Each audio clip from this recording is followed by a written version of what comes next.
അതൊരു വല്ലാത്ത ലഹരിയാണ്. ഇനി അങ്ങനെ പറയാൻ ഒന്നും മടിക്കും. കാരണം സിനിമയിലെ ലഹരി അത് വല്ലാത്ത പ്രശ്നമായി മാറിക്കഴിഞ്ഞു. വിൻസി അലോഷ്യസ് പറഞ്ഞ കാര്യങ്ങൾ മുൻപും നമ്മൾ കേട്ടിട്ടുള്ളതാണ്. പക്ഷേ പ്രശ്നം എന്തുകൊണ്ട് ഇതെല്ലാം വീണ്ടും ആവർത്തിക്കുന്നു എന്നുള്ളതാണ്. ലഹരി ഉപയോഗിക്കുന്നവരോടൊപ്പം താൻ അഭിനയിക്കില്ല എന്ന് പ്രതിജ്ഞയെടുത്ത വിൻസി അലോഷ്യസ് കയ്യടികൾ കൊണ്ട് പൊതിയേണ്ട നായികയുടെ ഈ തീരുമാനത്തെ പക്ഷേ പലരും വിമർശിച്ചു. സൈബർ ആക്രമണങ്ങളുണ്ടായി. അങ്ങനെ തന്റെ ഭാഗം വിശദീകരിക്കേണ്ടി വന്നു വിൻസിക്ക്. ഞാനൊരു സിനിമയുടെ ഭാഗമായപ്പോൾ അതിലെ ആർട്ടിസ്റ്റ്, ആ സിനിമ ഹോൾഡ് ചെയ്യുന്ന one of the main artist, ആ ആർട്ടിസ്റ്റിൽ നിന്നും കിട്ടിയ എക്സ്പീരിയൻസ്, അദ്ദേഹം ഇത് ഉപയോഗിച്ച് മോശമായ രീതിയിൽ പറഞ്ഞാലും മനസ്സിലാവാത്ത രീതിയിൽ പെരുമാറിയപ്പോൾ എന്നോടും എൻ്റെ സഹപ്രവർത്തകയോടും, അതായത് മോശം എന്ന് പറയുമ്പോൾ ഇറ്റ്സ് ലൈക്ക് ഭയങ്കര, ഫോർ എക്സാമ്പിൾ എൻ്റെ ഡ്രസ്സിനൊരു പ്രശ്നം വന്നപ്പം ഞാനത് കറക്റ്റ് ചെയ്യാൻ വേണ്ടി പോയപ്പോൾ ഞാൻ കൂടി വരാം, ഞാൻ വേണമെങ്കിൽ റെഡിയാക്കി തരാം എന്നൊക്കെ പറയുന്ന രീതിയിലുള്ള, അതും എല്ലാവരുടെയും മുന്നിൽ വെച്ച് പറയുന്ന രീതിയിലുള്ള തരത്തിലുള്ള പെരുമാറ്റവും ഭയങ്കര ബുദ്ധിമുട്ടായിരുന്നു. സഹകരിച്ച് മുന്നോട്ട് പോകാനായിട്ട് ഭയങ്കര ബുദ്ധിമുട്ടായിരുന്നു. വേറൊരു ഇൻസിഡൻറ്റ് പറയുകയാണെങ്കിൽ, വെൻ ഐ എം ഒരു ഷോട്ടിൻ്റെ ഇടയിൽ, ഷോട്ടെന്നല്ല, ഒരു നമ്മൾ സീൻ പ്രാക്ടീസിങ്ങിൻ്റെ ഇടയിൽ spitting some kind of white powders on to the tube. So ഭയങ്കര എവിഡൻ്റാണ് ഇത് ഉപയോഗിക്കുന്നുണ്ടെന്നുള്ളത്, സിനിമ സെറ്റിൽ ഉപയോഗിക്കുന്നുണ്ടെന്നുള്ളത്. പേഴ്സണൽ ലൈഫിൽ ഉപയോഗിക്കാതിരിക്കുക, അതിൻ്റെ ദൂഷ്യഫലങ്ങൾ ഒക്കെ it's another part. And cinema സെറ്റിൽ ഉപയോഗിച്ച് അതൊരു നോയ്സൻസ് ആയി മാറുമ്പോൾ, മറ്റുള്ളവർക്ക് ഒരു നോയ്സൻസ് ആയി മാറുമ്പോൾ it's not easy to work with. എനിക്കങ്ങനെ വർക്ക് ചെയ്യണമെന്ന് താല്പര്യമില്ല. ഒരു നടൻ സെറ്റിൽ വെച്ച് ലഹരി ഉപയോഗിച്ച് മോശമായി പെരുമാറി. തന്റെ വസ്ത്രത്തിലൊരു പ്രശ്നം വന്നപ്പോൾ അതിനെക്കുറിച്ചും കമന്റ് ചെയ്തു. വായിൽ നിന്നും വെള്ള നിറത്തിലുള്ള പൊടി തുപ്പുന്നത് നേരിൽ കണ്ടു. ഇതായിരുന്നു ആ വെളിപ്പെടുത്തൽ. പക്ഷേ ആ നടന്റെ പേര് പുറത്തുവിട്ടില്ല അന്ന്. ഒരു പേര് മാത്രമല്ല മലയാള സിനിമയുടെ പ്രശ്നം. ഇപ്പം വിൻസി പറഞ്ഞ കാര്യത്തിൽ എനിക്ക് അത്ഭുതമൊന്നുമില്ല.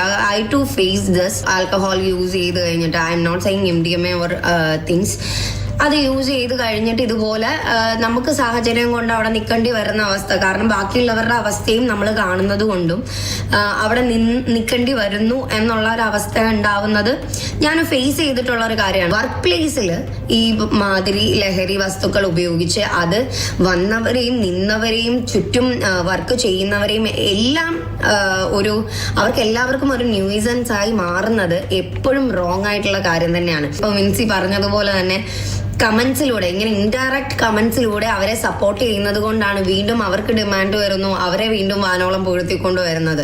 പതിവായി സെറ്റുകളിൽ പ്രശ്നങ്ങൾ ഉണ്ടാക്കുന്ന വിൻസിയോട് നിലതെറ്റി പെരുമാറിയ നടൻ ആര് എന്ന ചോദ്യം പിന്നെയും ബാക്കിയായി. ഇന്ന് ആ നടൻ ആര് എന്ന് തെളിഞ്ഞു. പേര് ഷൈൻ ടോം ചാക്കോ. വിൻസിയുടെ ഒരു കാര്യത്തിലും വിൻസിക്ക് ഒരു ശല്യം ഉണ്ടാവില്ല, ഞങ്ങളത് ഉത്തരവാദിത്തം ഏറ്റെടുക്കാം, ഫിലിം ചേംബർ എന്ന് ഉറപ്പ് കൊടുത്തപ്പോഴാണ് വിൻസി പരാതിയായി മുന്നോട്ട് വന്നത്. അതനുസരിച്ച് അമ്മ ഇടപെട്ടു. ഞങ്ങൾ ഈ പരാതിയായിട്ട് മുന്നോട്ട് പോകുന്നത് ആ സാഹചര്യത്തിൽ അതറിഞ്ഞ് അമ്മ ഇടപെട്ടു, ഫെഫ്ക ഇടപെട്ടു. ഞങ്ങൾ ഈ കാര്യത്തിൽ ഇനിയും പുറകോട്ട് പോകുന്ന പരിപാടിയില്ല. താക്കീതും കാര്യങ്ങളൊന്നുമില്ല. ഞങ്ങൾ സഹകരിക്കാതിരിക്കുക എന്നുള്ളതാണ്. ഇത്തരം ആൾക്കാരെ വെച്ച് മുന്നോട്ട് പ്രോജക്റ്റ് എടുക്കാതിരിക്കുക എന്നല്ല, വേറെ നിയമപരമായ കാര്യങ്ങളൊക്കെ ചെയ്യേണ്ട സർക്കാരാണ്, ജുഡീഷ്യറിയാണ്, നമ്മുടെ ഓർഗാൻസ് ഓഫ് ദി സ്റ്റേറ്റ് ആണ്. ഞങ്ങൾ സംഘടനാപരമായ തീരുമാനം ഞങ്ങൾ എടുത്തിരിക്കും ഈ പ്രാവശ്യം. നടി പറയാതെ വെച്ച പേര് ഫിലിം ചേംബർ നേരത്തെ തന്നെ റിലീസ് ചെയ്തു. പിന്നെ അതിനെ ചൊല്ലിയായി പുകില്. ഞാൻ അത്രയും ഒരു 100 വട്ടം ഈ എന്നോട് സംസാരിക്കുന്ന ഓരോ സംഘടനകളുടെ അടുത്തും ഓരോ വ്യക്തികളുടെ അടുത്തും ഒരു 100 വട്ടം പറഞ്ഞിട്ടുണ്ട്, ഈ വ്യക്തിയുടെ പേര്, ഇദ്ദേഹത്തിന്റെ പേരോ ഈ സിനിമയുടെ പേരോ ഒരു കാരണവശാലും മാധ്യമത്തിനോ പൊതുസമൂഹത്തിനോ മുന്നിൽ പരാമർശിക്കരുത്. എന്നിട്ടും അവരത് ചെയ്തിട്ടുണ്ടെങ്കിൽ എന്താണ് അവരുടെ ബോധം? ആ ബോധമില്ലായ്മയുടെ കയ്യിലാണല്ലോ ഞാൻ പരാതി സമർപ്പിച്ചത് എന്നുള്ളൊരു കുറ്റബോധമാണ് ഇപ്പൊ എനിക്കുള്ളത്. സിനിമാ സംഘടനകൾ നടിക്കൊപ്പമെന്ന് ഉറപ്പിച്ചു പറയുന്നു. രണ്ടുപേരുടെയും ഇത് നമ്മൾ മിൻസിയുടെ സൈഡിൽ നിന്ന് നമ്മൾ കേട്ടു, ഞാൻ പരാതി കണ്ടു. ഇനിയിപ്പം സൈഡിൽ നമുക്ക് അതിന്റെ ഒരു ഡീറ്റെയിൽ വേണം ഇതിപ്പോ സംസാരിക്കാൻ വേണ്ടിയിട്ട്. അപ്പൊ അതിന്റെ ഒരു വിശദീകരണവും കാര്യങ്ങളും അതിന്റെ എങ്ങനെയാണ് നടപടിക്രമം അനുസരിച്ചിട്ട് വളരെ വേഗം തന്നെ അത് പോകാൻ തന്നെയാണ് തീരുമാനിച്ചിരിക്കുന്നത്. മീൻസ് നമ്മുടെ മെമ്പർ അല്ലായിരുന്നു, പക്ഷേങ്കിലും നമ്മൾ അതിന്റെ കാര്യങ്ങൾ തന്നെ അങ്ങോട്ട് വിളിച്ച് സംസാരിക്കും. പിന്നെ ഇന്നിപ്പം എന്റെ ആണ് പരാതി കിട്ടിയെന്ന് പറഞ്ഞ ഓഫീസിൽ ഞാൻ ചോദിച്ചിട്ട് എന്താന്ന് വെച്ചാൽ ഉള്ള നടപടിയിലേക്ക് എല്ലാവരും കമ്മിറ്റി എല്ലാവരും തീരുമാനിച്ചിട്ട് അതിലേക്ക് പോകും. അപ്പൊ വിൻസി പറയുന്നത് വിൻസിക്ക് അവിടെ IC ഉള്ളതോ ICയിൽ ആരൊക്കെയാ മെമ്പേഴ്സ് ഉള്ളതോ അറിയില്ലായിരുന്നു. അപ്പൊ പ്രധാനപ്പെട്ട നടിക്ക് പോലും IC ഉള്ളത് അറിയില്ല എന്നുള്ളതാണ് എന്നെ സംബന്ധിച്ചിടത്തോളം ഏറ്റവും വലിയ കൺസേൺ. കാരണം ഇങ്ങനെ ഒരു ഇഷ്യൂ ഉണ്ടാകുന്ന സമയത്ത് ആ കാര്യം ആദ്യം പറയേണ്ടത് ICയിൽ തന്നെയാണ്. ഇപ്പൊ അവർ ICയിൽ കത്ത് കൊടുത്തു എന്ന് ഞാൻ മനസ്സിലാക്കിയിട്ടുണ്ട്. മോണിറ്ററിംഗ് കമ്മിറ്റിയിൽ കത്ത് കൊടുത്തിട്ടുണ്ട്. എന്തായാലും അതെനിക്ക് അറിയുന്ന കാര്യമാണ്. ഇത് അവിടെ വെച്ച് തന്നെ ആ സംഭവം ഉണ്ടാവുന്ന സമയത്തോ അല്ലെങ്കിൽ അതിനുശേഷമോ അവർക്ക് ICയെ കുറിച്ച് ഒരു ധാരണ ഉണ്ടായിരുന്നുവെങ്കിൽ കൃത്യമായിട്ട് പരിഹരിക്കാൻ അന്ന് തന്നെ ഇത് പരിഹരിച്ചു പോകേണ്ട കാര്യമായിരുന്നു. അന്ന് തന്നെ അയാൾ അതിന് പുറത്താക്കുക എന്താ ചെയ്യേണ്ടത് ചെയ്യാമായിരുന്നു. പരാതിയിലും കേസിലും വരാനിരിക്കുന്ന പുകിലോർത്ത് തുറന്നു പറഞ്ഞ നടി. ആ സിനിമയുടെ ഒരു ഭാവിയുണ്ട്. എന്നെ നല്ല രീതിയിൽ ട്രീറ്റ് ചെയ്ത സിനിമ, അല്ലെങ്കിൽ അദ്ദേഹത്തെ വെച്ച് മുന്നോട്ട് പോയിക്കൊണ്ടിരിക്കുന്ന സിനിമ, ഓൺഗോയിങ് സിനിമ, പ്രൊഡ്യൂസേഴ്സ്, ഇവരുടെയൊക്കെ ബാധിക്കും. ഊഹിക്കേണ്ടവർ ഊഹിച്ചോ, നിങ്ങൾക്ക് ഊഹിക്കാനുണ്ടെങ്കിൽ ഊഹിച്ചോ, ആരാന്ന് വെച്ചാൽ ഊഹിച്ചോ. പക്ഷേ വ്യക്തമായ പേര് പറയുമ്പോൾ അത് പൊതുസമൂഹത്തിന് കൃത്യമായി മനസ്സിലാവുമ്പോൾ ആ പേര് വെച്ചുണ്ടാകുന്ന സിനിമകളെ അത് ബാധിക്കുമോ? ഇതിലൊന്നും നിഷ്കളങ്കരായ കുറേ അല്ലെങ്കിൽ നിസ്സഹായരായ കുറേ സിനിമാക്കാരെ അത് ബാധിക്കും എന്നുള്ളത് കൊണ്ടാണ് ഞാൻ അത് വ്യക്തമായി ആ പേര് പുറത്തോട്ട് വിടരുത് എന്ന് ഞാൻ പറഞ്ഞത്. ആൻഡ് ആ പേര് പുറത്തു വിടുമ്പോൾ തന്നെ ഇതിന് ചുക്കാൻ പിടിക്കുന്ന പ്രൊഡ്യൂസർ അസോസിയേഷനും അമ്മയും അതുപോലെ ഞാൻ കംപ്ലൈൻറ്റ് കൊടുത്ത ഫിലിം ചേംബറും എത്രത്തോളമാണ് സിനിമയുടെ ഈ ഒരു അവസ്ഥയെ മനസ്സിലാക്കിയിട്ടുള്ളത് എന്നുള്ളത് എനിക്ക് എൻ്റെ ബോധം പോലും ഈ ലീക്കാക്കിയവർക്ക് അല്ലെങ്കിൽ ഇതിനെപ്പറ്റി പരാമർശിച്ചവർക്ക് ഒരു സിനിമയിൽ 5 വർഷമായിട്ട് നിൽക്കുന്ന എൻ്റെ ബോധം പോലും അവർക്കില്ലേ എന്നുള്ളതാണ് എനിക്ക് ചോദിക്കാനുള്ളത്.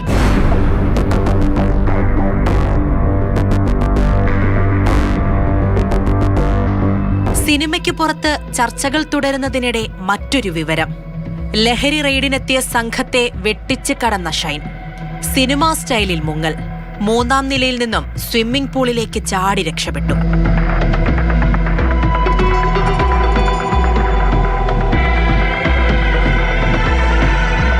ലഹരി ഇടപാടുകളും ലഹരി പിടികൂടാനെത്തുന്ന പോലീസിനെ കണ്ണുവെട്ടിച്ച് രക്ഷപ്പെടുന്നതുമൊക്കെ സിനിമയിൽ മാത്രമാണ് നാം കണ്ടിട്ടുള്ളത്. എന്നാൽ ഇന്നലെ അത് ഒരു സിനിമാ താരം ഇവിടെ നടത്തുകയുണ്ടായി. കൊച്ചിയിലെ PGS വേദാന്ത എന്ന് പറയുന്ന ഇക്കാണുന്ന ഹോട്ടലിലായിരുന്നു ഇന്നലെ ലഹരി ഉപയോഗം നടന്നത്. അതും ലഹരി ഇടപാടുകളിൽ മുൻപ് പ്രതിയായിട്ടുള്ള ഷൈൻ ടോം ചാക്കോ ഇന്നലെ രാവിലെ 5:30 PGS വേദാന്ത എന്ന് പറയുന്ന ഈ ഹോട്ടലിൽ മുറിയെടുക്കുന്നത്. തുടർന്ന് 10 മണിയോടുകൂടി ഷൈൻ ടോമിനെ കാണാൻ ഒരു യുവതി എത്തുന്നു. മണിക്കൂറുകൾക്ക് ശേഷം ഇതേ നിലയിൽ തന്നെ ആ യുവതിക്കും മുറിയെടുക്കുന്നു. പിന്നീട് വൈകിട്ടോടുകൂടി മറ്റൊരാൾ, പാലക്കാട് സ്വദേശിയായിട്ടുള്ള ഒരാൾ ഷൈൻ ടോമിനെ കാണാനെത്തുന്നു. എന്നാൽ രാത്രി 10:50 ശേഷമാണ് പോലീസ് സംഘം ഇവിടെ എത്തുന്നത്. ആ പോലീസ് സംഘം ഡാൻസ് ഓഫ് സംഘമാണ്. ലഹരി ഇടപാട് നടക്കുന്നത് അറിഞ്ഞ് മറ്റൊരാളുടെ ടവർ ലൊക്കേഷൻ തേടി എത്തിയതാണ് ഡാൻസ് ഓഫ് സംഘം. പക്ഷേ വന്നെത്തുന്നത് PGS വേദാന്ത എന്ന ഹോട്ടലിലാണ്. ഇവിടെ എത്തി പരിശോധിച്ചപ്പോൾ ഷൈൻ ടോം ചാക്കോ എന്ന നടൻ ഇവിടെ മുറിയെടുത്തിട്ടുണ്ട് എന്ന് ബോധ്യമാകുന്നു. തുടർന്നായിരുന്നു ആ മുറിയിൽ മറ്റൊരാൾ കൂടിയുണ്ടെന്ന് അറിയുകയും ആ വിസിറ്റർ തങ്ങൾ തേടിയെത്തിയ ആളാണെന്ന് മനസ്സിലാക്കുകയും ചെയ്യുന്നു. അങ്ങനെ ആ മുറിയിൽ പരിശോധനയ്ക്ക് എത്തിയതാണ് പോലീസ്. എന്നാൽ സ്യൂട്ട് റൂമിലെ ലെൻസിലൂടെ ഈ പോലീസ് സംഘത്തെ കണ്ട ഷൈൻ ടോം ചാക്കോ നമ്മൾ ഇപ്പോൾ കാണുന്ന ദൃശ്യങ്ങളിലെ ആ 2ാമത്തെ ജനൽ വഴി പുറത്തേക്ക് ഇറങ്ങാൻ ശ്രമിക്കുന്നു. പുറത്തേക്ക് ഈ ഷീറ്റ് വഴി ഊർന്നിറങ്ങി സ്വിമ്മിംഗ് പൂളിലേക്ക് വീഴുകയും സ്വിമ്മിംഗ് പൂളിൽ നിന്ന് വേഗം തൊട്ടപ്പുറത്ത് കാണുന്ന ഡോറിലൂടെ പുറത്തേക്ക് ഇറങ്ങി ആ സ്റ്റെയർ വഴി പുറത്തേക്ക് ചാടി ഓടിപ്പോകുന്നു. പിന്നീടുള്ള CCTV ദൃശ്യങ്ങളാണ് ഇപ്പോൾ വ്യാപകമായിട്ട് പ്രചരിക്കുന്നത്. അതായത് വേദാന്ത ഹോട്ടലിൽ നിന്നും ഷൈൻ ടോം ചാക്കോ ഓടി രക്ഷപ്പെടുന്നു. പക്ഷേ മുറിയിൽ ഈ ഡാൻസ് ഓഫ് സംഘം പരിശോധന നടത്തി. മുറിയിൽ നിന്നൊന്നും ലഭിച്ചില്ല. കൂടെ ഉണ്ടായിരുന്ന ആളെ വിശദമായി ചോദ്യം ചെയ്തു. അയാൾ കൃത്യമായി പറയുന്നു മുറിയിലുണ്ടായിരുന്നത് ഷൈൻ ടോം ചാക്കയാണ്.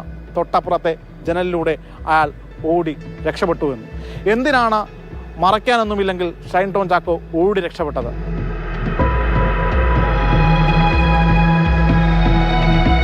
ഒരേ ദിവസം, ഒരേ പേര്, ഒരേ വ്യക്തി, ഒരേ ഒരു കാരണം.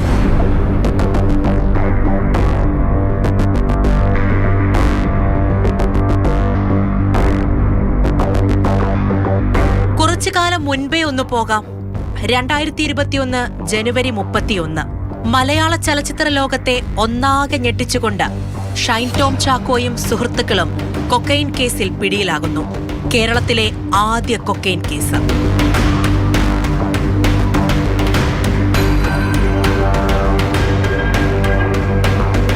കൊച്ചി കലൂർ കടവന്ത്രയിലെ ഫ്ളാറ്റിലെ റെയ്ഡിൽ കൊക്കൈൻ പിടികൂടുന്നു.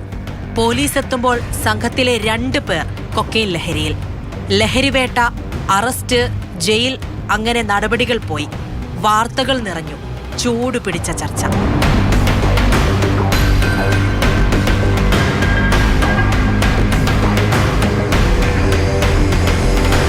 തന്നെയാണ് എൻ്റെ ഡ്രഗ് കിറ്റ് ഉപയോഗിച്ചിട്ട് അത് കൊക്കൈനാണെന്ന് പ്രൈമ ഫേസി ഞാനത് തെളിയിച്ചു കൊടുത്തു. അതിൻ്റെ അടിസ്ഥാനത്തിലാണ് അവർ കേസെടുത്തത്.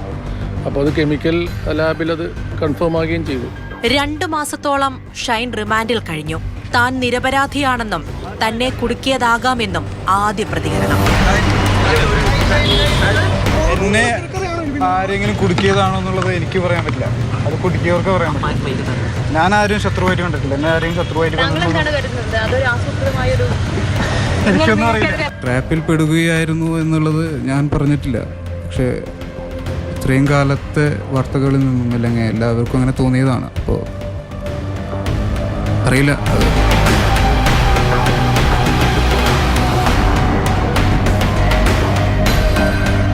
പുറത്തിറങ്ങിയ ഷൈന് കൊക്കൈൻ കേസിലെ പ്രതി എന്നുള്ള ചീത്തപ്പേരല്ല കാലം പിന്നീട് നൽകിയത്. കൈ നിറയെ സിനിമകൾ, മികച്ച നിരവധി കഥാപാത്രങ്ങൾ. പ്രമാദമായ കൊക്കൈൻ കേസ് പ്രതി വീണ്ടും വെള്ളിത്തിരയിലെത്തിയത് ആരും ഗവനിച്ചില്ല. ഒരു നടന്റെ തിരിച്ചുവരവ് എന്ന രീതിയിൽ മാത്രം ഒതുക്കി. ഷൈന്റെ അഭിനയത്തിന്റെ കാര്യത്തിൽ ആർക്കും ഒരു എതിരഭിപ്രായവുമില്ല. നല്ല നടനാണ്. പക്ഷേ സിനിമയ്ക്ക് പുറത്ത് അയാൾ അല്പം പ്രശ്നമാണ്. ലഹരി ഉപയോഗിക്കുന്ന കഥാപാത്രത്തിന്റെ പൂർണ്ണതയ്ക്ക് ലഹരി ഉപയോഗിക്കുന്നവരെ പോലെ പെരുമാറിയത് ഒരു വിവാദം. വിമാനത്തിന്റെ കോക്പിറ്റിൽ അതിക്രമിച്ച് കയറാൻ ശ്രമിച്ചത് വേറെയൊന്ന്. പൈലറ്റ് നന്നായി വിമാനം പറത്തുന്നുണ്ടോ എന്ന് നോക്കാൻ കയറിയതാണെന്ന് വിശദീകരണവും. തിയേറ്ററിന് മുന്നിൽ മാധ്യമങ്ങളെ കണ്ടൊരു ഓട്ടമുണ്ടായിരുന്നു. എല്ലാം ചെയ്തു വെച്ചിട്ട് ആ ഓട്ടം ഇപ്പോഴും തുടരുന്നു. ഹേമ കമ്മിറ്റി റിപ്പോർട്ടിന്മേലുള്ള പ്രതികരണത്തിലും ലഹരി ഉപയോഗത്തെക്കുറിച്ച് പറയുന്നുണ്ട് താരം. ഡ്രഗ്സ് ഉപയോഗം നിയമപരമാണ് എന്ന് പറഞ്ഞു തുടങ്ങി ആവശ്യം പോലെ വേറെയും പറയുന്നുണ്ട്. കലാകാരന്മാർക്ക് ഉപയോഗിക്കാനുള്ളതാണ് അല്ലേ? അങ്ങനെ എന്തോ പഴുന്നില്ലല്ലോ. എന്തോ ഡ്രഗ്സ് ഉപയോഗിക്കുന്നത് നിയമപരമാണ്. ഡ്രഗ്സ് ഉപയോഗിക്കുന്നത് നിയമപരമാണ്. മദ്യവും സിഗരറ്റും ഡ്രഗ്സ് അല്ലേ? മദ്യവും സിഗരറ്റ് അത് നിങ്ങൾ എന്റെ അടുത്ത് ചോദിച്ചില്ലല്ലോ. ഞാൻ ചോദിക്കട്ടെ, മദ്യവും ഞാനൊരു കാര്യം ചോദിക്കട്ടെ. വേൾഡ് മോസ്റ്റ് വോസ്റ്റ് ഡ്രഗ്സ് എന്ന് പറഞ്ഞ് ഗൂഗിളിൽ അടിച്ചു കഴിഞ്ഞാൽ ഏറ്റവും ആദ്യം വരുന്നത് ഏതൊക്കെയാണെന്ന് പറയും? സിഗരറ്റും ഡ്രിങ്ക്സും. Worst drugs. അതിന് താഴെ നിങ്ങൾ പറയുന്ന ഈ സാധനങ്ങളൊക്കെ വരുന്നുള്ളൂ. സോ ചോദ്യം ഇതാണെന്നല്ല. അപ്പൊ ലഹരി എന്ന് ഡ്രഗ്സ് എന്ന് ചോദിക്കുമ്പോൾ മദ്യവും സിഗരറ്റും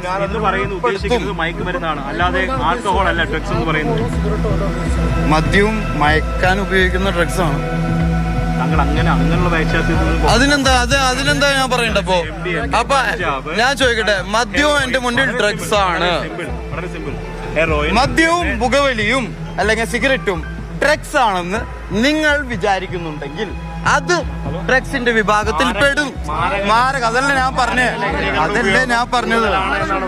പക്ഷേ പഴയ കേസ് ഞങ്ങളൊന്ന് ഓർമ്മപ്പെടുത്തിയപ്പോ അത്ര പിടിച്ചില്ല. ജയിലിൽ പോയത് എന്തിനാണെന്നറിയില്ലേ?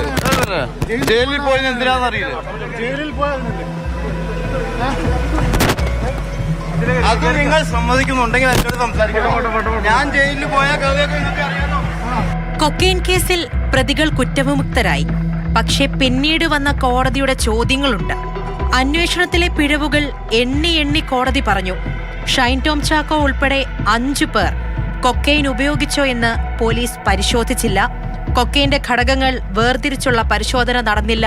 അങ്ങനെ നീളുന്നു ആ പട്ടിക. ഇങ്ങനെയൊക്കെയാണ് കാര്യങ്ങൾ. വെളിച്ചത്ത് വന്നത് ഒരു വില്ലൻ. അണിയറയിൽ ഷൈൻ ചെയ്യാൻ കാത്തിരിക്കുന്നവർ ഇനിയുമുണ്ട്.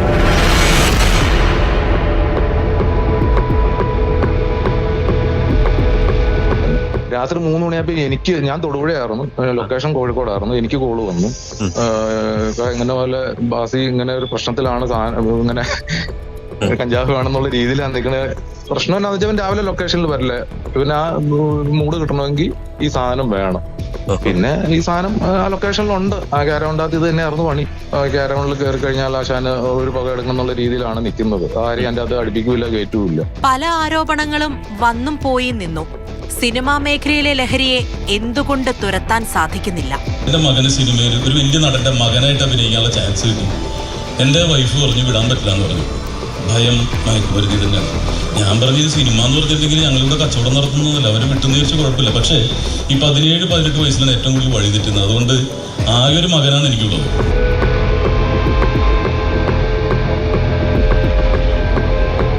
സിനിമയിലെ ലഹരിയെ തുരത്താൻ ഒറ്റക്കെട്ടായി നിൽക്കുമെന്ന വാക്ക് കുറെ കാലങ്ങളായി കേൾക്കുന്നതാണ്. എന്നിട്ടും എന്തുകൊണ്ടാണ് പിന്നെയും ലഹരി കടന്നുവരുന്നത്? പറഞ്ഞ വാക്ക് പാലിക്കാൻ എന്താണ് തടസ്സം? ആരെയാണ് നിങ്ങൾക്ക് പേടി? ലൊക്കേഷനുകളിൽ സർക്കാർ സംവിധാനങ്ങളുടെ കണ്ണെത്തണം. ലഹരി ഉപയോഗത്തിനെതിരെ സിനിമാ സംഘടനകൾ കട്ടുവിളിക്കണം.